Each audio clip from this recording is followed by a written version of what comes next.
Sir, ಈ ಸಲ ನಮ್ಮ ಬೆಂಬಲ ಇರೋದೇ ಕುಮಾರಸ್ವಾಮಿಗೆ. 100% ಮಂಡ್ಯ ಭಾಗದಲ್ಲಿ ಕುಮಾರಸ್ವಾಮಿ ಅವ್ರು ವಿನ್ ಆಯ್ತಾರೆ. ಸರ್, ಅವ್ರು MP ಆಗಿ ಆಯ್ಕೆಯಾಗಿ ಬಂದರೆ ಫಸ್ಟು ನಮಗೆ ಏನು ಅಂದರೆ ಸ್ಕೂಲ್ ಮಕ್ಕಳುಗಳಿಗೆ ಒಂದು ಅನುಕೂಲತೆ ಮಾಡಿಕೊಡ್ಬೇಕು. ಹಾಸ್ಪಿಟ್ಲುಗಳಿಗೆ ಬಡವರುಗಳಾದಂಥವ್ರು ಹಾಸ್ಪಿಟ್ಲುಗಳಲ್ಲಿ ಇವಾಗ ನೋಡ್ತಾ ಇದ್ದೀವಿ ಎಷ್ಟೋ ಜನ ಸರ್ ತಂದು ಕೊಡ್ತಾರೆ ಸರ್. ಸೆಂಟ್ರಲಲ್ಲಿ ಮೋದಿ ಇರೋ ಗಂಟನೂ ಸರ್ ಯಾವತ್ತೂ ಏನೂ ಮೋಸ ಆಗೋದಿಲ್ಲ. ಆದರೆ ಖಂಡಿತ ಮಾಡಿಕೊಡ್ತಾರೆ ಸರ್, ಖಂಡಿತ ಮಾಡಿಕೊಡ್ತಾರೆ. ರೈತರುಗಳಿಗೂ ಒಂದು ಒಳ್ಳೆಯ ಅನುಕೂಲತೆ ಮಾಡಿಕೊಡ್ತಾರೆ. ಈಗ ನೀರಿಲ್ಲ, KRS ಎಲ್ಲ ಬತ್ತೋಗ್ತಾ ಇದೆ. ಮತ್ತು ನೀರು ತುಂಬಿತು ಅಂತ ಅಂದರೆ ಹಳ್ಳಿಗಳಿಗೆಲ್ಲ ನೀರು ಬಿಡಿಸ್ಕೊಡ್ತಾರೆ. ರೈತರುಗಳಿಗೆಲ್ಲ ಒಳ್ಳೇದು ಮಾಡಿಕೊಡ್ತಾರೆ, ಖಂಡಿತ ಮಾಡಿಕೊಡ್ತಾರೆ.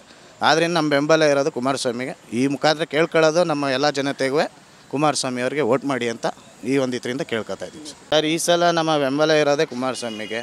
100% ಮಂಡ್ಯ ಭಾಗದಲ್ಲಿ ಕುಮಾರಸ್ವಾಮಿ ಅವ್ರು ವಿನ್ ಆಯ್ತಾರೆ. ಸರ್, ಅವ್ರು MP ಆಗಿ ಆಯ್ಕೆಯಾಗಿ ಬಂದರೆ ಫಸ್ಟು ನಮಗೆ ಏನು ಅಂದರೆ ಸ್ಕೂಲ್ ಮಕ್ಕಳುಗಳಿಗೆ ಒಂದು ಅನುಕೂಲತೆ ಮಾಡಿಕೊಡ್ಬೇಕು. ಹಾಸ್ಪಿಟ್ಲುಗಳಿಗೆ ಬಡವರುಗಳಾದಂಥವ್ರು ಹಾಸ್ಪಿಟ್ಲುಗಳಲ್ಲಿ ಇವಾಗ ನೋಡ್ತಾ ಇದ್ದೀವಿ ಎಷ್ಟೋ ಜನ ಸರ್ ತಂದು ಕೊಡ್ತಾರೆ ಸರ್. ಸೆಂಟ್ರಲಲ್ಲಿ ಮೋದಿ ಇರೋ ಗಂಟನೂ ಸರ್ ಯಾವತ್ತೂ ಏನೂ ಮೋಸ ಆಗೋದಿಲ್ಲ. ಆದರೆ ಖಂಡಿತ ಮಾಡಿಕೊಡ್ತಾರೆ ಸರ್, ಖಂಡಿತ ಮಾಡಿಕೊಡ್ತಾರೆ. ರೈತರುಗಳಿಗೂ ಒಂದು ಒಳ್ಳೆಯ ಅನುಕೂಲತೆ ಮಾಡಿಕೊಡ್ತಾರೆ. ಈಗ ನೀರಿಲ್ಲ, KRS ಎಲ್ಲ ಬತ್ತೋಗ್ತಾ ಇದೆ.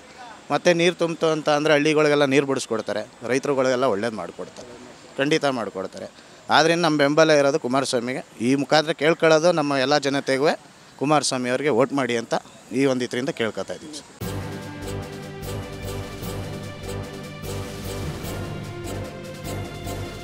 ಇದು ಮಾನವೀಯ ಸಂದೇಶದ ಜನವಾಹಿನಿ.